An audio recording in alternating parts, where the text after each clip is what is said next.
እግዚአብሔር ለቀባሁት አሕዛብንም በፊቱ አስገዛለት ዘንድ የነገሥታትንም ምን ወገብ እፈታለት ዘንድ በሮቹም እንዳይዘጉ መዝጊያዎቹን በፊቱ ምንል ዘንድ ከፍት ዘንድ ቀኝ እጁን ለያዝኩት ለቂሮስ እንዲህ ይላል። ቂሮስ በፊት እሄዳለሁ፣ ተራሮችን ትክክል አደርጋለሁ፣ የናሱን ደጆች እሰብራለሁ። ኢሳይያስ አንድ ቂሮስ ለሚባል እግዚአብሔር ቀኝ እጁን ለያዘውና ለቀባው ሰው ነው የሚተነበየው። ኢሳይያስ ይሄንን ትንቢት ሲናገር ቂሮስ የሚባለው ሰው ያልተወለደ። ይሄ ትንቢት ከተነገረ ከ200 ዓመት በኋላ ነው የመጣው። ያ ማለት ኢሳይያስ አሁን ላይ ቆሞ ከ200 ዓመት በኋላ የሚመጣ ንጉስ እየተነበየ ነው። ስሙን እንኳን አልሳተም። ቂሮስ የእናንተ አይን የዚህን ያክል እንዲከፈት ጸልያለሁ።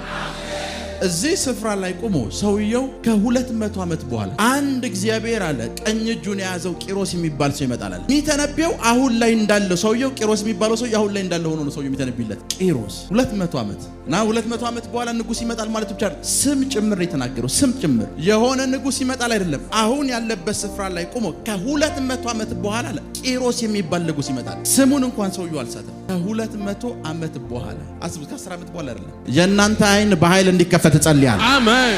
በኃይል በኃይል በኃይል በኃይል በኃይል እንዲከፈት ጸልያለሁ። እንዲከፈት ጸልያለሁ። እንዲከፈት ጸልያለሁ። አሁን ባልተወለዱ ልጆቻችሁ ላይ ተነብያለሁ። አሜን። ያልተወለዱ የልጅ ልጆቻችሁ ሕይወት ላይ ትንቢት እናገራለሁ። አሜን። ነገሥታት ሲሆኑ ያለው፣ አሜን። ኃያላን ሲሆኑ ያለው፣ ባለጠጎች ሲሆኑ ያለው፣ በምድር ላይ አስፈሪ ሲሆኑ ያለው፣ ምሪቷን የሚቆጣጠሩ ሲሆኑ ያለው፣ አሜን። የምሪቷን ፋይናንስ፣ የምሪቷን ፖለቲካ፣ የምሪቷን